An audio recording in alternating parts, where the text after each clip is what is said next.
Lawyers, what's the most ridiculous case you've been asked to take on? As a personal injury lawyer in the UK, I once received a call from a potential client who fell in her own home while tripping over her cat. She wanted to sue her local authority as her home was owned by the council and her lease did not allow pets. She claimed that during an inspection, she was not told to remove the cat, making the council responsible for her fall. We decided not to take on that case. Moving on to another story, this one isn't so much stupid as it is unbelievable.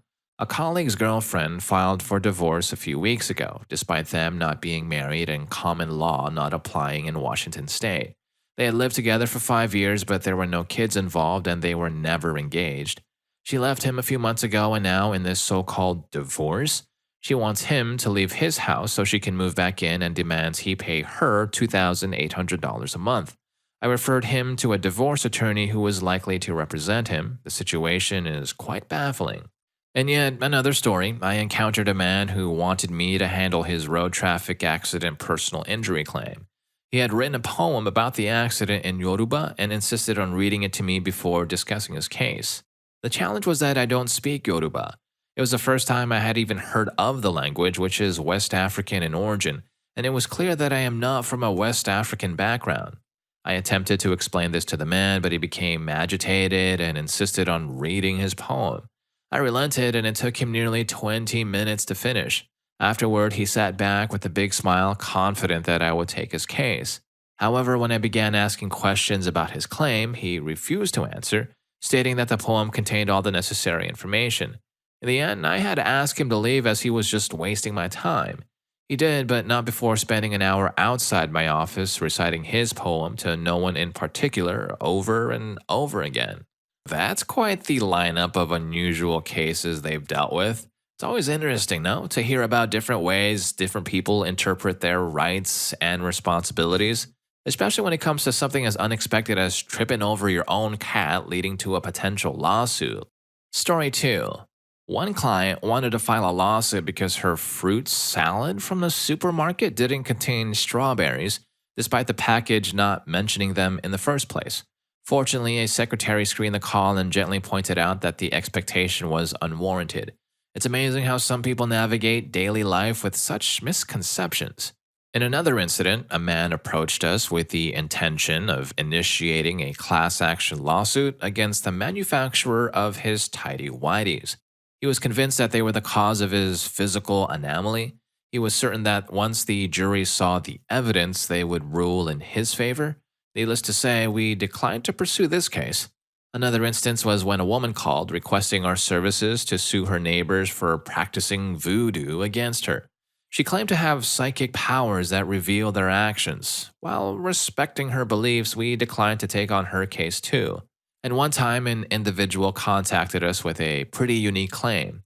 He had found a rock in the Melbourne CBD, which he believed originated from an underground volcano. He reasoned that since he discovered the rock, he owned the volcano, and therefore the Melbourne City Council and the Victorian government should pay him rent for living atop his supposed underground volcano. We also did not proceed with that case. Australia, being the only continent without active volcanoes, is certainly a unique place for someone to claim ownership of a dormant or rather non-existent volcanic estate. Story 3. While working at a law firm, I received a call from the receptionist informing me that a visitor needed intellectual property advice. I went to the reception area to find a woman who appeared disturbed with a small wheeled suitcase. I escorted her to a conference room for a discussion, ensuring I maintained a clear view of the reception area. She placed the suitcase on the table and opened it, revealing a stack of thousands of handwritten pages. She explained that she had written a manuscript detailing how the city council had caused her illness, how aliens had stolen her pets, and how it was all part of a larger conspiracy involving the army. She was concerned that our local newspaper might steal her thoughts and publish her manuscript without her permission, and she wanted to copyright her work. We then had a calm and rational conversation about copyright laws. I explained that in our jurisdiction, she didn't need to register her manuscript for copyright protection. She automatically had rights as the author upon creating the work. I advised her that the most helpful action would be to ensure she had evidence of her creative work. I suggested sending a digital copy to herself as well as leaving a copy with a friend. This way, if her work was ever published without her consent, she could prove that it was her original creation. We spoke for almost an hour, after which she thanked me and left. She received free legal advice. I sincerely hope she found the help she needed. Another instance was about a guy who wanted to patent the iPhone 3 because aliens had given him the design for it. I told him that if the aliens originally designed them, they were the ones that had to patent it, not him. Story 4. I didn't often handle criminal defense cases, but one day a man named Dennis came to my office facing charges of DUI and AUO. Dennis boldly insisted that he did not drink, was not intoxicated, had never driven the vehicle, and possessed a valid driver's license. I provided Dennis with the names of local criminal defense and DWI attorneys, recommending he contact them. However, Dennis refused, insisting that he wanted me to represent him. Now, in retrospect, I should have realized that he might have already approached these attorneys and was coming to me only after they declined his case. I charged Dennis $200 for an intake and record review fee, and then reached out to the local court, police station, and district attorney's office for information and documents. I discovered that Dennis had blown a .18 on the breathalyzer and that a subsequent test revealed a .22 BAC. As for the driving incident, police reports indicated that Dennis's vehicle had run over a mailbox and was followed and pulled over by police. According to the report, Dennis was the sole occupant of the car, seated in the driver's seat with his seatbelt on. Additionally, I found out through the DMV that Dennis's license had expired 3 years prior and had been suspended for 2 years before that. I called Dennis back to my office to inform him that his case was unlikely to succeed at trial. Dennis then admitted that he might have been intoxicated, claiming that he was unaware because his son had put something in his green tea, and he couldn't taste it due to eating candies and having a cold. Despite this, Dennis retained me after I included a clause in his agreement stating that I had explained the low chance of success at trial and that there was no guarantee of winning. So I took the case to trial, and as expected, we lost. I had hoped to persuade Dennis to accept one of the plea offers we received, but he was adamant that the judge would understand and find him not guilty. He was deeply disappointed but received probation after the trial, which I believe the judge granted more out of sympathy for me than for Dennis. Dennis later attempted to sue me for the return of his retainer, claiming I had not adequately defended him. His evidence of my supposed inadequacy was the judge's guilty verdict. The case was promptly dismissed. Story 5. Working in immigration, I often encounter cases where individuals attempt to deceive the system or dodge crucial information. However, one particular case involving a woman stood out. She was referred to us for pro bono assistance. She sought asylum on the grounds that she was a Chinese national and a devout Christian who would face persecution for her religious beliefs if returned to China. Initially, her case seemed pretty straightforward. She provided statements detailing badgering by local police and the arrest of members of her congregation. As I reviewed the statements and the names and places mentioned, they seemed familiar. A quick internet search revealed that her story was one of the bought narratives. These are essentially fake documents and stories sold online to individuals seeking a successful asylum case. Typically, these are based on real, successful cases, and someone obtains the supporting documents and reproduces them for sale. It's assumed that buyers are supposed to change the names from the original documents, but this woman did not. Another red flag was the fact that in her supporting documents, witnesses referred to her using male pronouns, which I initially thought might be translation errors, but the same issue appeared in the original Chinese documents. Given these findings, I decided not to take her case. Story 6. I worked for an auto insurance defense firm in Florida about 10 years ago. My job was to represent a less than ideal insurance company against unethical chiropractors in PIP cases, which is the bare minimum insurance required by law in Florida to renew your car registration.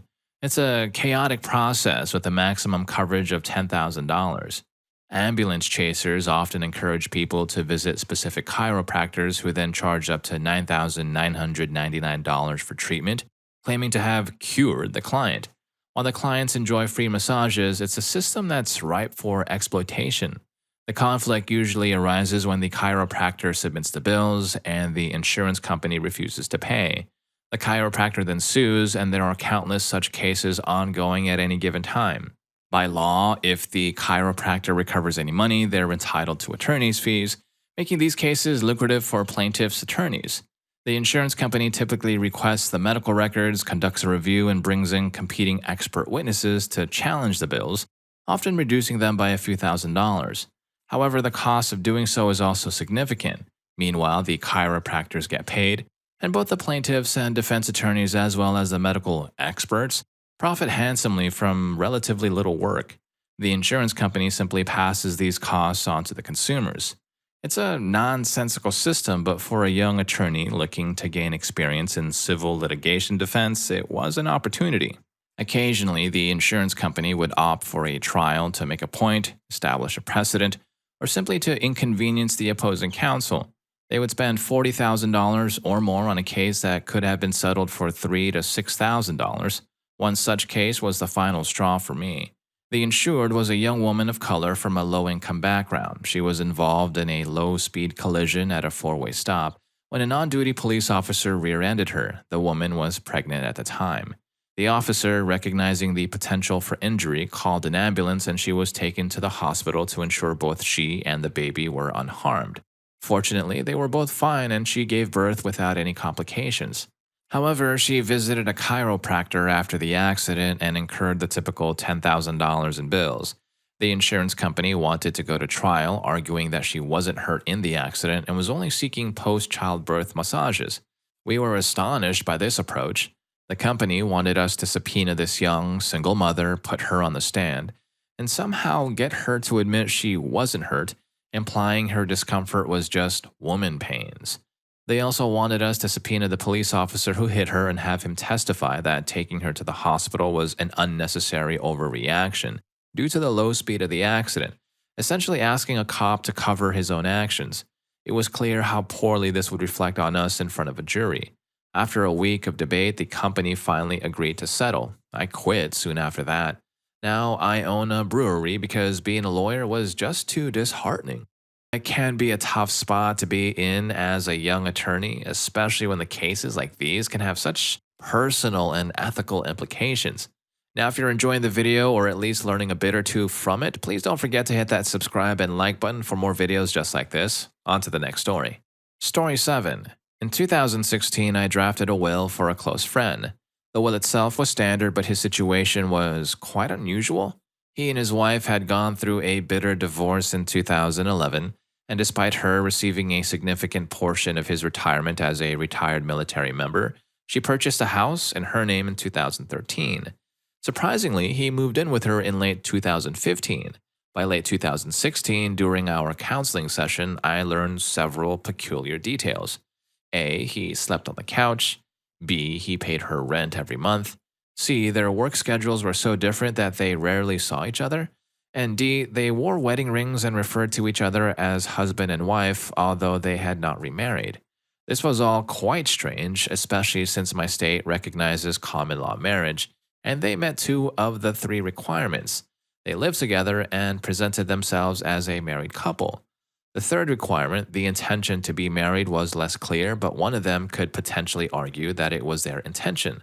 Additionally, my state is a community property state, which significantly affects estate distribution if one passed away without a will. These factors made the situation legally complex. When I asked him about his wishes for his assets, he said he wanted to leave everything to his ex-wife, trusting that she would pass it on to their two sons. Now, this raised a major red flag, and I began to explain the legal implications. Leaving everything to her did not guarantee that their sons would inherit anything if she chose not to give it to them. Conversely, if he passed away without a will, she would inherit nothing because they were not legally married, though she might succeed in arguing for a common law marriage and claim some of his assets through a lengthy and costly legal battle. I suggested alternative options such as dividing the estate among the three of them or setting up trusts, but he insisted on leaving everything to her. I told him I needed to discuss this with an experienced estate planning attorney to ensure we were making the right decision. The attorney was astonished by the details of their living arrangement. Ultimately, my friend decided not to finalize his will, which was a relief in a way. It wasn't a wild story, but it was certainly memorable due to its peculiarity. My friend had a history of unconventional life choices, and this was just one of many. Story 8. As a public defender, cases are typically assigned rather than requested. However, I'll share a memorable one. When assigned a case, you receive a file containing the police report and any witness statements collected by the police or district attorney, the DA. If the state is aware of video surveillance, the DA usually notes KS/WP, known surveillance/will provide in the report. I was assigned a routine destruction of property case where my client was accused of damaging a computer monitor. The police report simply stated, surveillance reviewed, client taken into custody with the KSWP stamp. My client sounded reasonable over the phone, explaining that she was in the wrong place at the wrong time and had tripped, accidentally hitting the computer at a receptionist's desk. We scheduled an initial meeting for Friday. On Friday, just before the client's arrival, a runner from the DA's office delivered the CD with the surveillance video. Due to being busy, I planned to watch it with the client when she arrived. She seemed fine upon arrival and we agreed to review the video. Her well-dressed husband accompanied her, and they joked about the awkwardness of the situation before sitting down across from me. I turned the monitor to show the video. The 5-minute video began with a receptionist answering phones with a pair of double doors behind her. I fast-forwarded through the mundane scene until my client dramatically kicked open the double doors, screaming. She left and returned, still screaming, before being escorted out by security. As they paused at the double doors, she went to the reception desk, grabbed the computer monitor, lifted it over her head, and smashed it on the ground. She then flipped off the security and left. We watched the next 30 seconds in silence, and then the video ended. I observed my client during the viewing, and she remained perfectly still. After the video, she asked, "So, what are you going to do about this?" I suggested working on a plea deal, hoping for community service and restitution, but she insisted I didn't do it. I pointed out that we had just watched the evidence. Without breaking eye contact, she stood up, grabbed my computer monitor, and smashed it on the ground. She then left, with her husband following, who gave me a disapproving look and gesture from the doorway. I did not take the case. Story 9. After law school, I took a job in a little law office in a very rural town. One day, a cousin of one of the partners comes riding up on his bike. The partner said he didn't want to deal with it, so he told me to handle his cousin. The cousin reaches into his jacket and pulls out a Ziploc bag with a baloney inside. The baloney has a piece of metal in it, probably something that fell in during processing. He thinks he has a multi-million-dollar product defect case and wants us to sue. All right. Did you eat a piece of baloney with metal in it and were harmed? No, I saw the metal before I ate it. Was anyone else harmed? No, we passed it around and looked at it. If you aren't harmed by a defective baloney, then your damages are going to be limited to your costs. I told him that I could possibly get him a free pack of baloney, and that was about it. He was really disappointed and he left the baloney at the office. I told him that I'd have his cousin, the partner, take a look at it, then he left. I took the baloney back to the partner's office and he nearly whizzed himself laughing when I told him the story.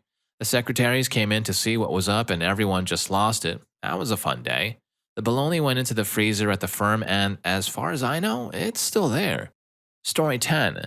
For 4 years, I provided free legal advice at a law center for individuals who couldn't afford a lawyer. During this time, I encountered many unusual cases, including individuals wanting to sue the police for confiscating their stuff.